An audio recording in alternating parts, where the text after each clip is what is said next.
So next up, we're going to be checking out Overly Sarcastic Productions' Trope Talk, The Dreaded. I'm assuming this is the big bad monster in the background that everyone's afraid of, and if it's justified or not. I just know that the initial thumbnail was Darth Vader in Rogue One, and frankly, that was amazing, and I can't wait to see what happens next. So we're going to jump in. Before we do, though, just to remind everyone, we do have a poll going right now. We have 3 people down for choosing tomorrow's video, if we do something tomorrow. So pretty close to that. We just chose the next video, which was this. Well, the previous one for how to kill a time traveler, and that was a mental mind landscape on a lot of different ways. So let's check out the next one. I know it's overly sarcastic. I know I'm going to enjoy this, and it'll probably be really geeky. You know, the thing I'm here for. Let's jump into it. First impressions are important. Don't get too anxious about it. Okay, that did First impressions are to me, important. or what? Don't get too anxious about it. They aren't so important that they override everything else, but in reality and fiction alike, a first impression establishes a vibe that future interactions with that person will be compared to, either to confirm or contradict that initial read as the audience builds up a more nuanced version of them in their heads.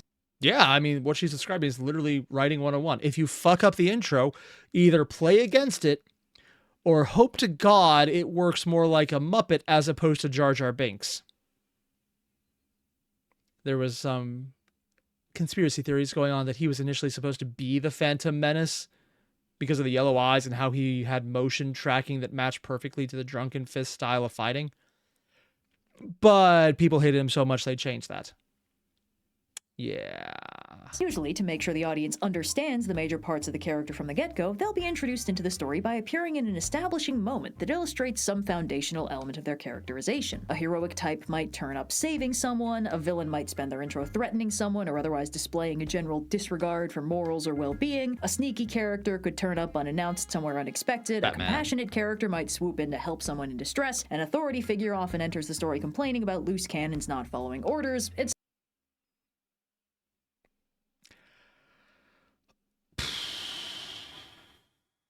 I mean, that's a very interesting choice of Edward Elric and Mustang. Because depending on which version of the story you're looking at, that is very different. Edward always being a loose element, yeah, but Mustang being the authority figure. I guess that would also go play against him, though. Etc., etc. It's pretty simple and clean to the point where I kind of suspect most writers don't consciously think about this too much. It's very easy to— Oh, no. If you haven't seen many writers think about it, it's because you've seen good writers. I have seen so many writers who fuck up what she just said. I'm just thinking I've seen worse media than she has. And I am very jealous for that fact alone because I have seen so many people. And I'm not just talking fan fiction, which I read. I'm talking actual novels where the first introduction of a character is like, hi, random person. Oh, you're actually important. I just... First interactions matter and people don't always do it well.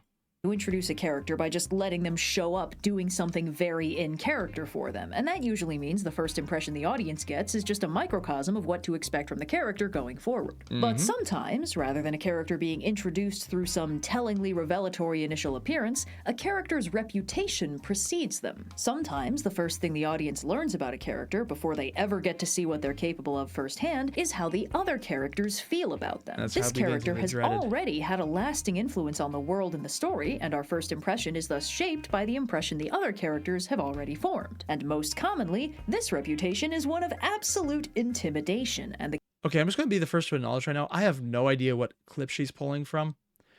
I don't recognize this. I want to say it's League of Legends, but I haven't seen many of their animations, so I do not know if that's the case or it's something else. Characters that softly introduce us to this currently unseen figure do so in hushed, fearful whispers. This is all very good at building up a profoundly intimidating image that casts a shadow on the story a mile long, and the character casting that shadow is commonly known as the dreaded. A character whose reputation for terrifying power is one of the first impressions the audience gets, usually communicated by the other characters being intimidated.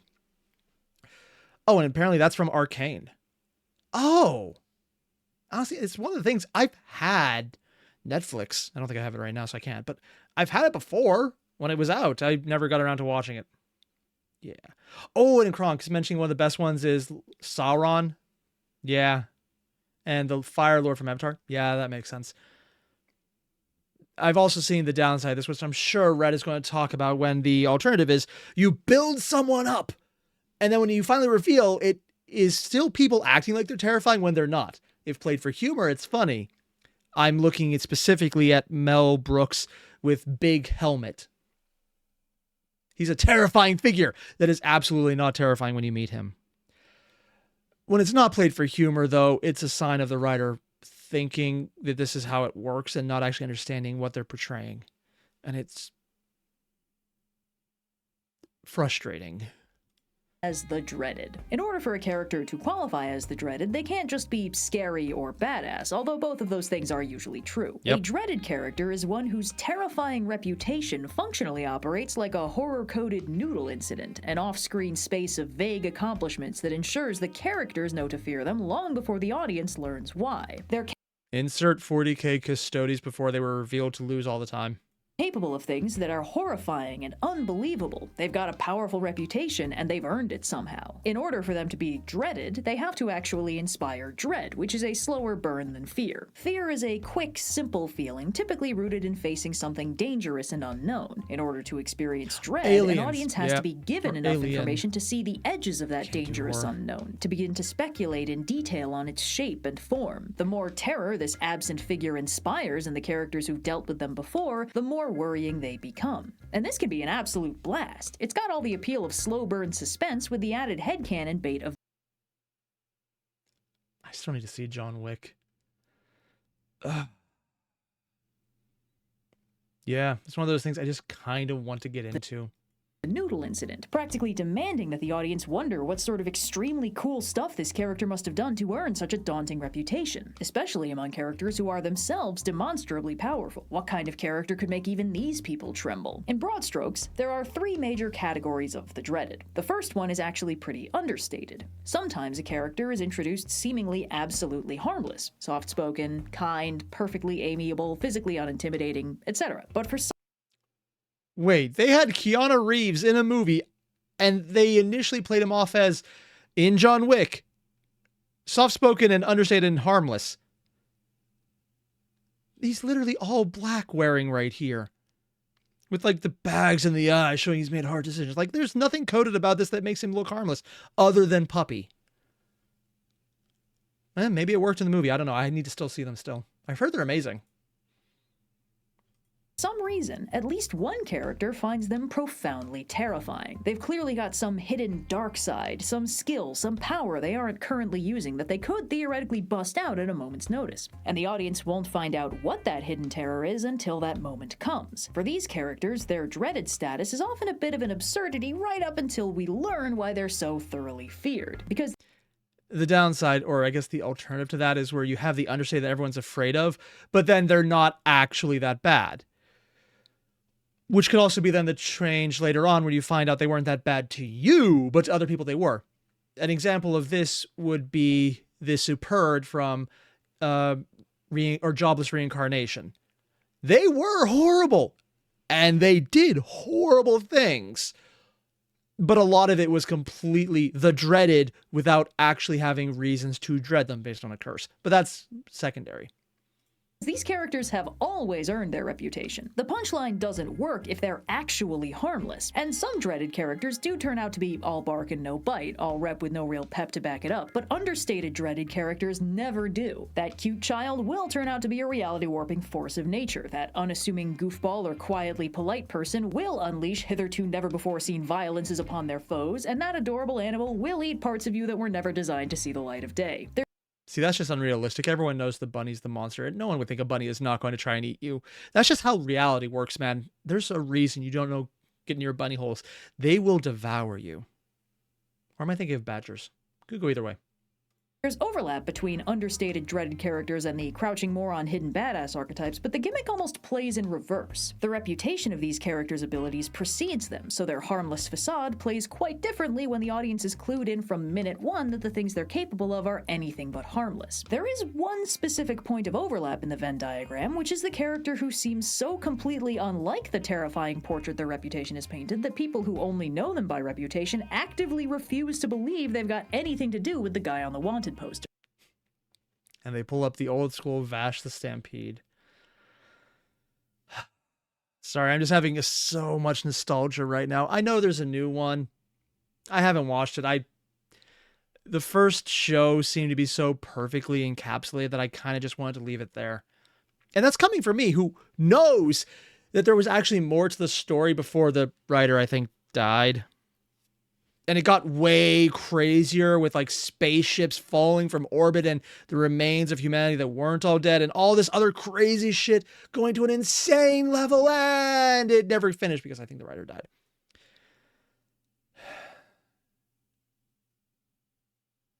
Still though, just they managed to end the show perfectly in such a way that it didn't feel rushed, and I love that. Even though literally there was more material to work with, but if they had gone for it, it would take the Trinity Blood ending of it doesn't get better. Michael Hamilton, well, you know what they say about honey badgers. Also, Welsh is your language and monkey wrench. Michael Hamilton, my language is English.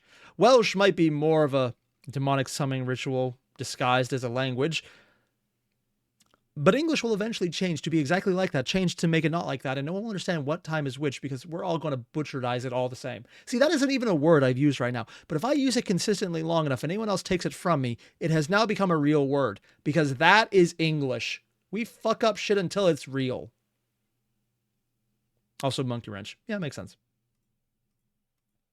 This mistake is usually rectified very quickly as soon as they get dragged into an action sequence they can't just bluff their way out of. Understated dreaded characters usually have a reason for maintaining a semblance of general uselessness, whether it's an intentional misdirect to make people Usually underestimate them, character. or if they genuinely rather not be this terrifying dreaded figure, and sometimes it's nice for them to pretend to be chill. The second I'm kind of surprised she didn't pull up for that last second. Also, Trigun, where one of the big bads went out into a casino to pretend to be normal and then slaughtered everyone because it was funny.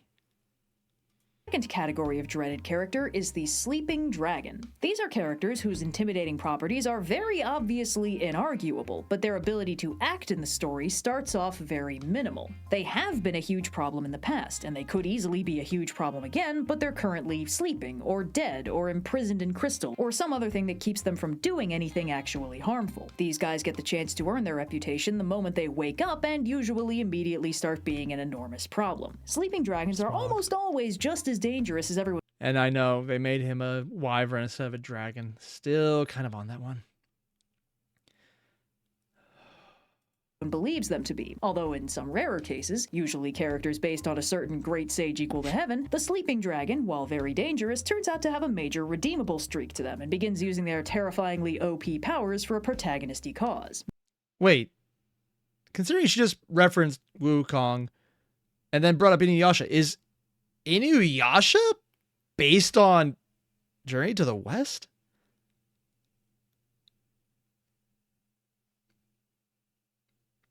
Not what I was expecting, and I think I'm misreading that, but very useful choice there. Though the reputation their past misdeeds earned them is likely to follow them around for the bulk of the story. In purely villainous cases, however, it is extremely common for these guys to be accidentally woken up by a main character who knows how bad the situation is about to become, for maximum dread points and self-blaming behavior later on. Sleeping dragons usually need to be dealt with either by figuring out how to kill them or managing to seal them away for someone else to figure out later. Since their presence in the story is usually pretty limited, they're allowed to be extremely overpowered and more than earn their dread reputation in the limited time they spend being an active problem. And Wait, I think I recognize that's the initial Justice League. When did Luthor summon Darkseid?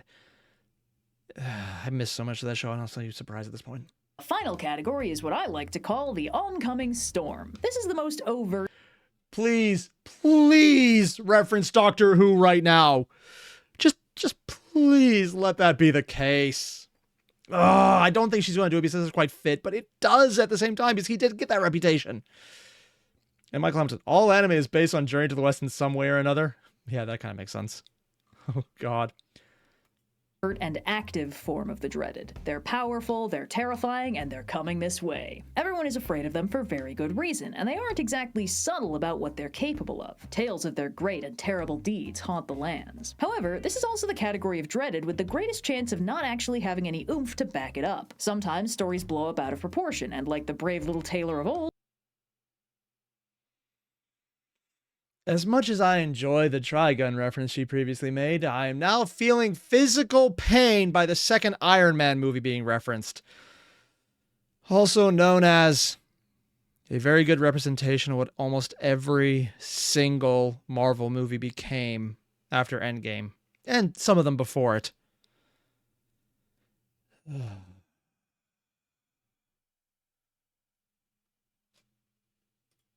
sometimes the oncoming storm is just a breeze that was in the right place at the right time. In these cases, the character will have a lot of stories about them, possibly stories they perpetuate themselves, possibly stories they've tried desperately to debunk, but regardless of who's spreading those stories, they frame them as an unbelievably powerful figure that only a complete idiot would dare to challenge.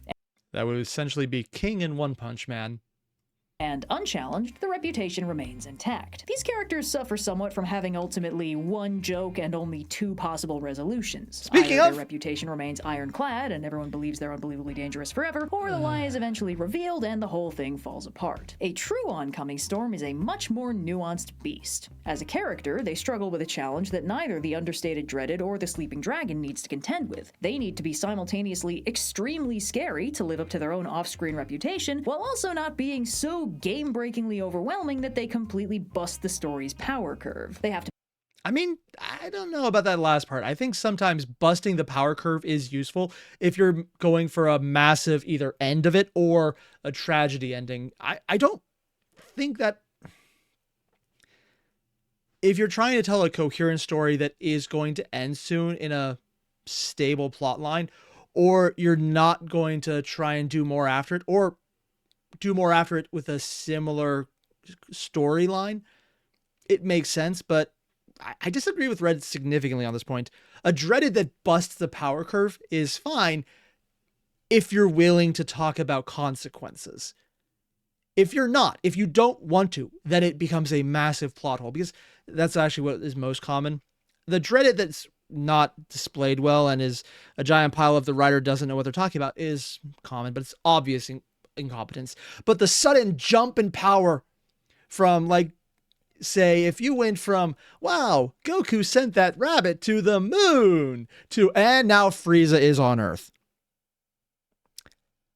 That is a very different story with that power jump. And I don't think Toriyama would tell that story, because it would probably be a lot more serious. Goku cannot win this early on because he hadn't been at a power level yet. And even then, he wasn't at it during the show itself. But it's a very different storyline. And if you're playing with the consequences, it can work, but you have to be willing to play with consequences. And a lot of the times when you pull asses like that, not just an ass pull, but multiple ass pulls, yeah, the plural version, you're not going to be detail oriented into that, so it kind of falls flat.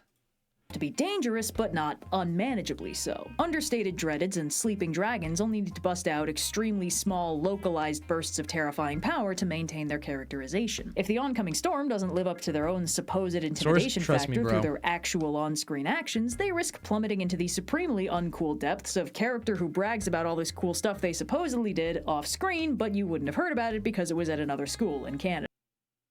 Also known as thing that never should have made it into final production or edited out in a book.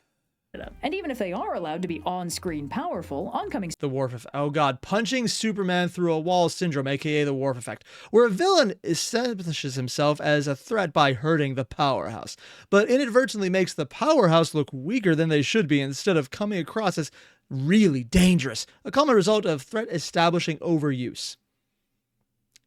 The Worf effect being everyone beat Worf to show they were strong because Worf was a Klingon, and Klingons were the big bad guys in the first Star Wars. Sorry, Star Trek. Sorry, Harry Potter. My apologies. Get that wrong all the time. It's always about that book and the golden pen. Storms, like all powerhouse characters, risk suffering from the Worf effect if their hypothetical strength and power is only ever displayed when something even beefier uses them for target practice. So they need a chance to prove their power without being so game-breaking that they just instantly win. And in longer form stories, this is a problem that needs to be solved over and over again to maintain their dreaded reputation without letting them decay. And again, this is why I brought up deal with consequences. What happens when you lose? That's just, most people won't.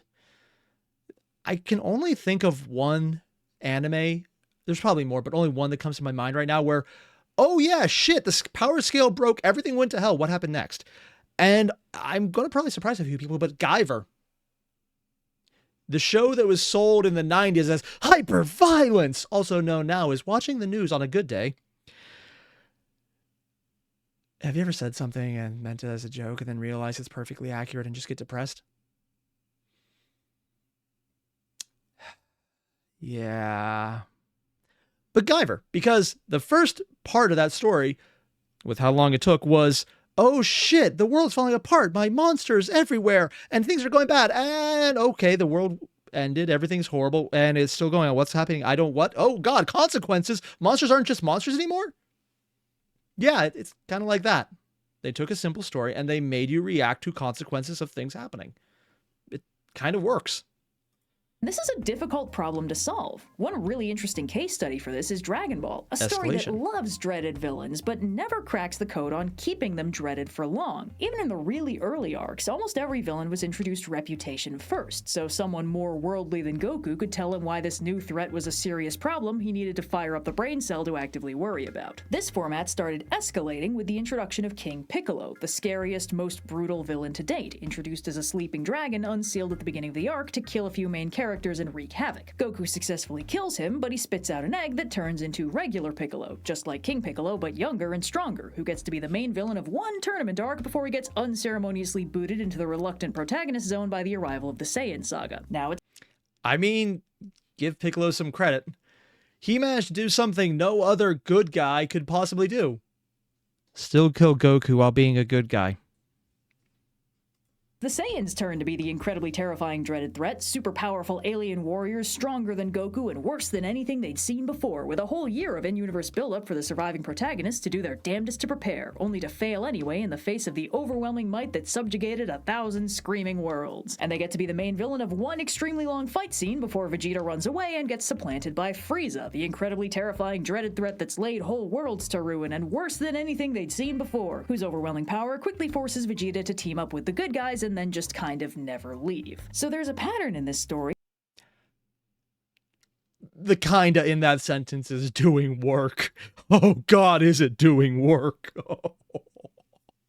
We have villains getting introduced with a lengthy resume of past atrocities grander in scope than any previous antagonist. Yeah. A whole story arc's worth of building dread at their unbelievable power, culminating in one extremely long fight with Goku and friends where they finally display their fearsome might for all to see, and then a pretty quick turnaround where they either die or get supplanted by a new problem and fast-tracked into the new best friend zone. Every Dragon Ball villain is introduced as a dreaded threat, and they usually get to live up to that within the confines of the arc they're centered in, but the serial power escalation eventually leaves all of them behind. Frieza's probably the best instance of a dreaded villain, with multiple seasons of excellent build-up as the gang slowly climbs through the military hierarchy of mini-bosses to eventually run the marathon of fighting him through 4 separate escalating transformations. But when they brought him back for a big vengeful return, he and his dad got one-shotted by a brand new character, and then... Yep. Oh, and they're bringing in Golden Frieza. When he got brought back again for a big vengeful return part 2, this time it's a movie, he got explicitly dunked on for having been completely left behind by the power scaling. He got one new form and assumed that'd be enough, and that's just not the kind of behavior that got him the reputation of the Scourge of the Galaxy. The specific form of dread that the villains in Dragon Ball inspire is based on the fact that the limits of their powers are unknown. When they're introduced, all that's known about them is that they are incredibly dangerous, and so the initial question is always, oh shit, like more dangerous than our best friend Goku? And then throughout the fight, they'll reveal hidden gimmicks and secret techniques and ultimate transformations and fail-safes, and they won't lose until they're completely out of tricks, which... I mean, Toriyama, wow. I was going to say Koriyama. Wow, I can't speak anyone's name today. Toriyama. He had his gimmicks. He abused them constantly. but he had so much fun doing it that we kind of just ran with it, because even though Dragon Ball is a giant mess when you really think about it, it was a fun giant mess and it never stopped being fun. And then we got to the stuff that he didn't directly do himself, which was just a mess. I'm looking at you, GT. You got your act together right at the end, and he was already dead by that point. Yeah. I heard Super probably shouldn't have made the movies longer because the best parts about them were fun, but they overdid it, and then they got weird. But then it got good, but then it got weird. Then it got good, and they got weird. I think I'm seeing a pattern. I haven't even seen the Daima stuff.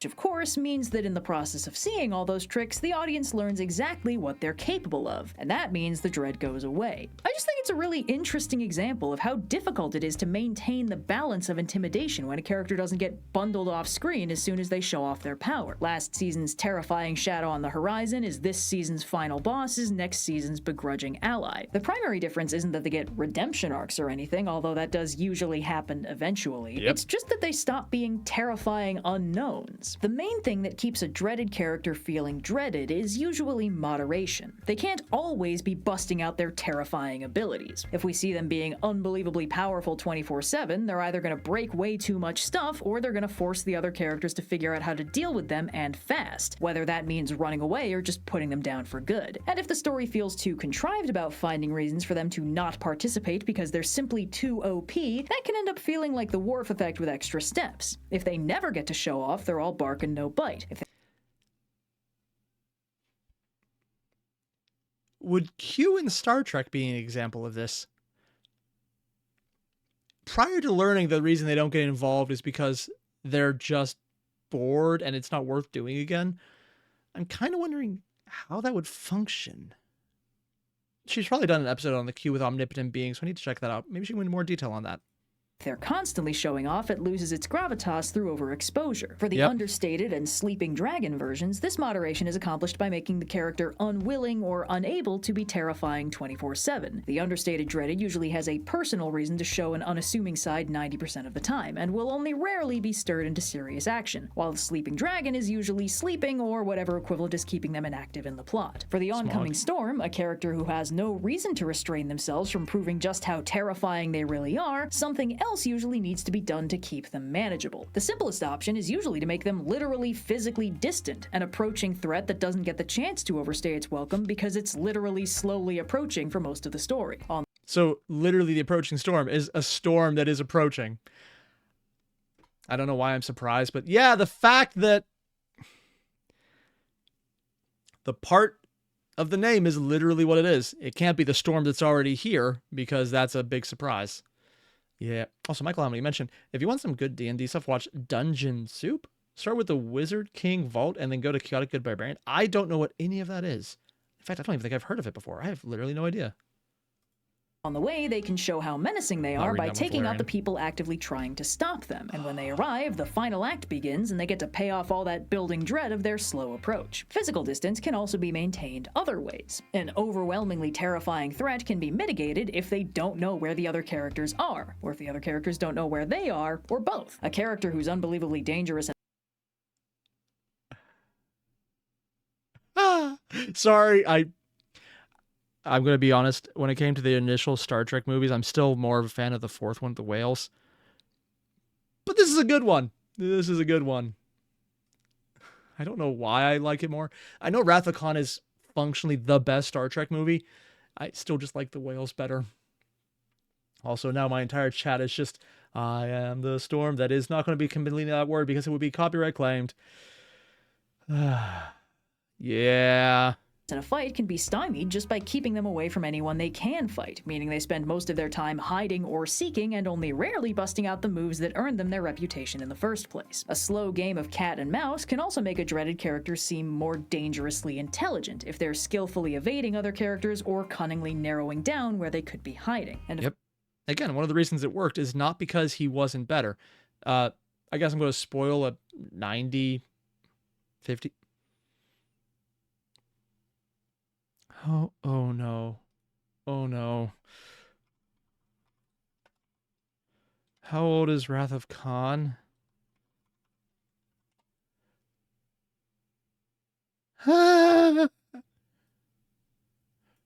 Wrath of Khan came out in 1982.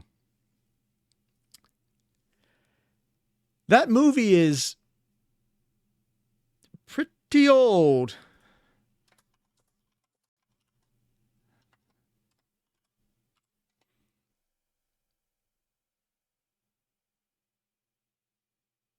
Oh, I just realized the most interesting man in the world, Ricardo Montalban, played Khan. Literally never occurred to me that was the case.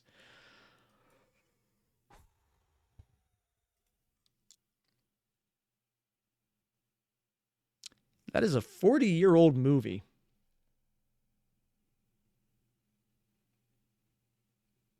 This realization is causing me physical pain, and I'm not okay with this. It's kind of like when you tell me things that I think are cool and hip and new, you know. I don't want to say this out loud. I really don't want to say it. But I will because I've already started, and there's really no point not to do the physical damage. And I've already forgot the name of the band. Wow. Heart-Shaped Box. Nirvana. I think of them as that cool band that's new. They're classic. Yeah. People feel about Nirvana the same way I felt about the Grateful Dead when I was born and learning what music was.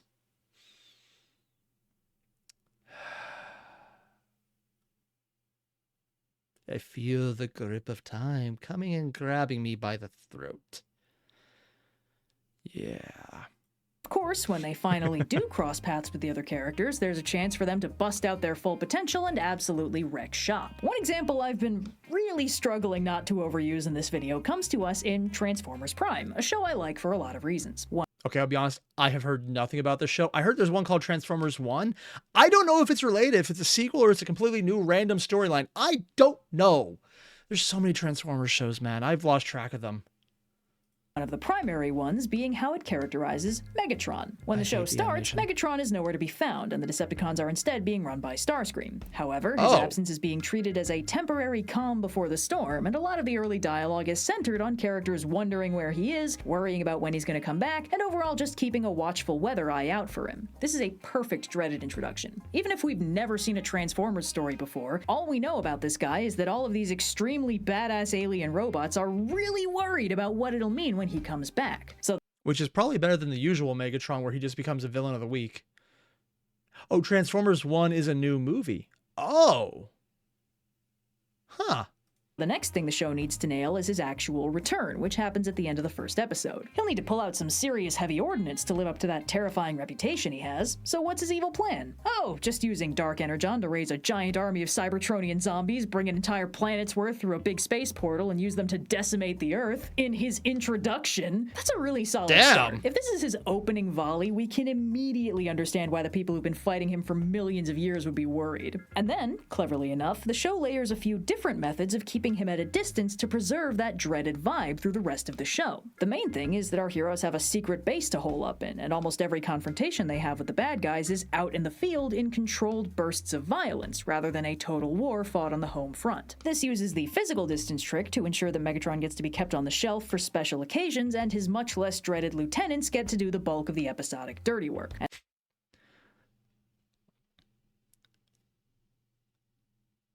Okay, I need to ask, if he has all that power, why are they only fighting out on the field at a secret base? I mean, I know that's the initial reasoning behind the first Transformers in like the 80s, but I don't know enough about the show, so it kind of fits that entire thing of, I know I'm missing something, but I don't know enough to know what I'm missing.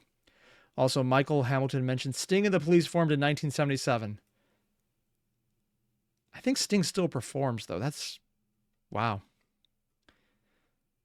And he also just did another I Am the Storm That's Approaching. Why is it just that? Oh, God. Valerian mentions millions or billions of years of Cybertronians doing it. God. Also, Kronk, you mentioned that's the point of it being secret? Yeah, but is it really, considering they're fighting? They know what planet they're on. It looks like he can already destroy the planet. Why? That's the part I never got. There's probably plot reasons that would make sense if I saw the show, though, but, you know, having not seen it, I don't know. And as a bonus, after the pilot, he also gets blown up a little bit and ends up on ice for the first half of the season, transforming him handily into a sleeping dragon. Through a combination of these writing strategies, Megatron manages to be continuously characterized as a terrifyingly dangerous force whose appearance is always really bad news, which also pulls a little bit of convenient double duty, since the show makes it abundantly clear that when Megatron is on the field, the only person who can match him hand-to-hand and plan-to-plan is Optimus Prime. By keeping Megatron profoundly terrifying, the story by extension makes Optimus also feel extremely powerful. Oddly enough, one thing I have noticed in this and most Transformers media is that they do pull one thing out that is almost against the trope. Humanization of a facial feature. Megatron has visible eyes, visible mouth, but when Optimus goes to fight, he becomes more serious by hiding everything but his eyes. And Megatrons are almost organic in how they almost bulge in this one. So it's actually, that's not even a new thing. A lot of old Transformers would do that as well. So it's like the serious mode, but humanization of having facial features is usually a lot more indicative of a good character because you can see more expressions. I wonder if they're doing the opposite of making a serious blank face for Optimus because it makes him more serious and unapproachable. But on the other hand, you have Megatron, who's always allowed to show the teeth and the facial features to make him more intimidating, as opposed to that. Usually it's the other way around, and you show the facial features of the good guy because you can highlight the more humanistic things you can empathize with. Where here, they're taking advantage of that to show more villainistic traits.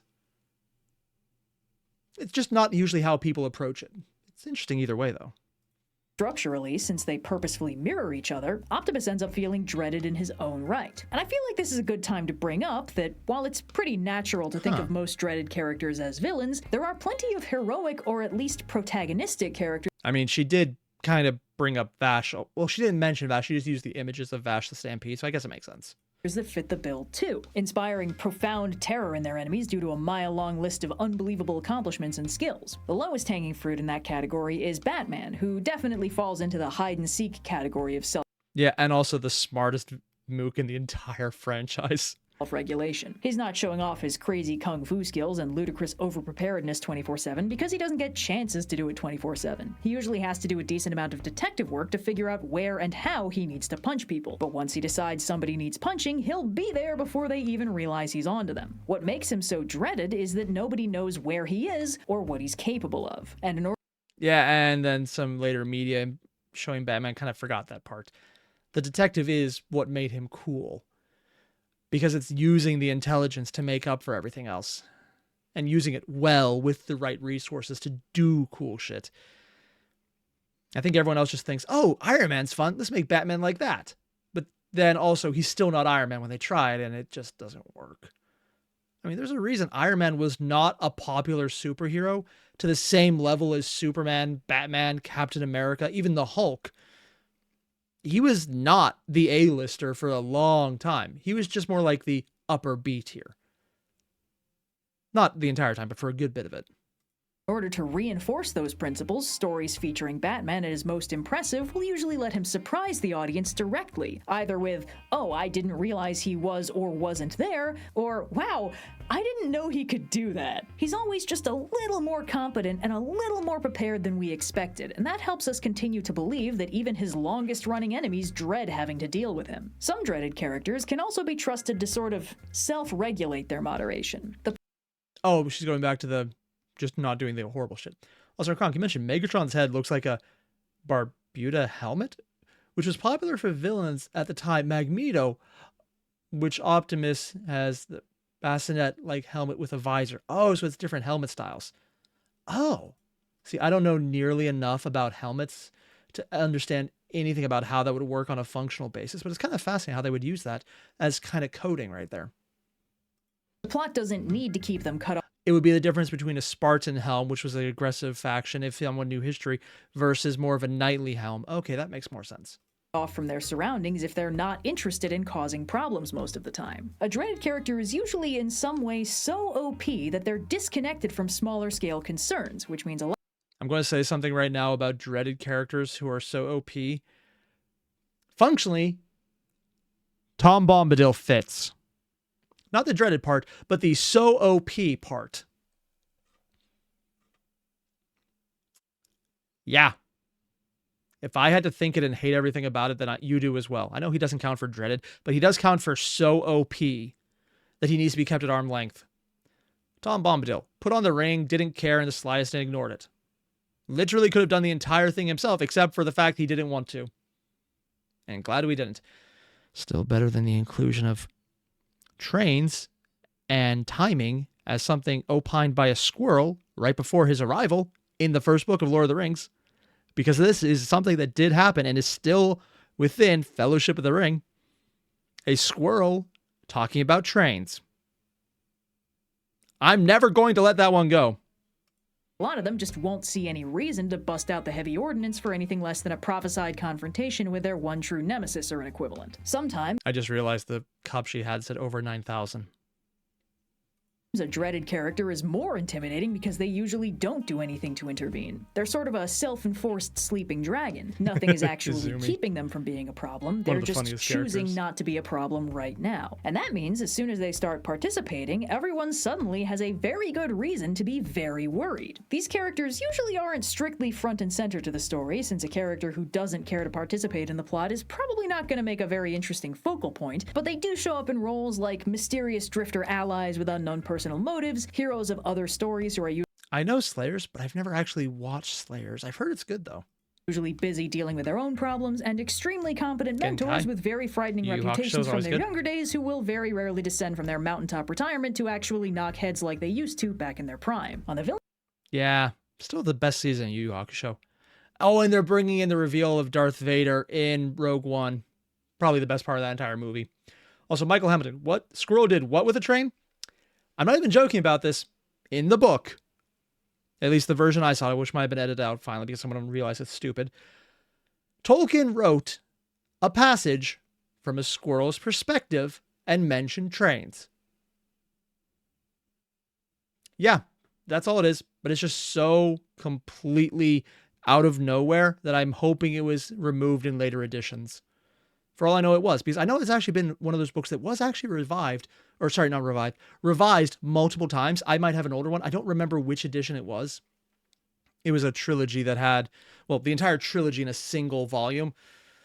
So the pages were super thin. Like, I legitimately could break it by having sweaty fingers and the page would dissolve. But it was one of the early chapters before they even entered the forest. And I'm pretty sure, I hope it was removed from the later revisions. Villainous side of things, you can get this version with commanders who spend most of their day-to-day managing the runnings of the big evil army of doom instead of being boots on the ground themselves. And absolutely nobody wants to make themselves enough of a problem that they have to put down the duty roster and actually get their hands dirty. One factor in managing a dreaded character is the question of how they handle defeat. For a lot of dreaded villains, their first defeat is also their only defeat, and it marks the end of their arc in the story. And that's fine. But for a longer-term villain or a protagonist with a dreaded reputation, that's usually less of an option, which... Oh, see, this is one thing I want to try and talk about, see if I can guess where she's going with this one. The best way to show a dreaded can still be dreaded and lose is make it a Pyrrhic victory. Where, yeah, we've beaten them. Looks at everything burning behind them. Fuck. Or significant damage to the protagonist, showing that, yeah, they won, but they're not going to survive a second one. So that's the two ways where the loss can't be complete and utter, or the victory can't be complete and utter, depending on either side. That's the only way they can really lose. It's a Pyrrhic victory for the good guys, or really there's no other way. You can't just absolute it, because there's always less fear the second time, unless you can see the outcome. It's always about consequences. That seems to be the entire big thing about this. Show consequences or it doesn't work. Which means the writer needs to figure out how they'll handle a loss or a setback and how that'll affect their dread vibes. Sometimes a dreaded character's defeat kind of strips their dread status away from them. The mystique is destroyed. They've had some kind of third act breakdown that has made them look ridiculous or incompetent or both. And even if they continue to be a problem, they're not inspiring any more fear. From what I've observed, it seems like the main way a dreaded character manages to maintain their dread reputation even after losing is if they continue to inspire that feeling of uncertainty of where exactly their limits lie. Huh. So uncertainty is one of them, but I'm wondering if, because what she's showing is the fear of others being the way to do it. So the dreaded gets a reputation from others, so they continue to have other people afraid of them, so they're continuing to be the dreaded. I guess that kind of makes sense, but then that leads into the plot hole of everyone else reacting to something scary that you as the reader or watcher or viewer can't view as scary. It's like, again, Big Helmet in Spaceballs. Everyone reacts like he's scary until he's not. And even there, they kind of drop the scary thing as part of the comedy.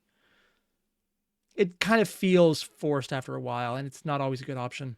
Did they lose because they tried their absolute hardest and it wasn't good enough because they're just too underpowered to compete? Or did they lose because they needed an edge they didn't have and now they're motivated to find or create that edge no matter the cost? But at that point, they're not the dreaded anymore. Then that's more of, they're almost a protagonist at their own point, or an antagonist faction without being the dreaded faction. But that's more semantics at this point, so I get where she's going from. Also, people talking about I might be misremembering the trains with the squirrel. Entirely possible. It's been literally decades. I read Lord of the Rings, specifically the Return of the... Actually, never got to Return of the King.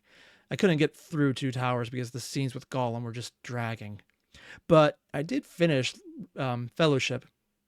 It was good, but some of the writing choices weren't my favorite. Oddly enough, I didn't really mind Tom Bombadil because it just felt like a fun adventure.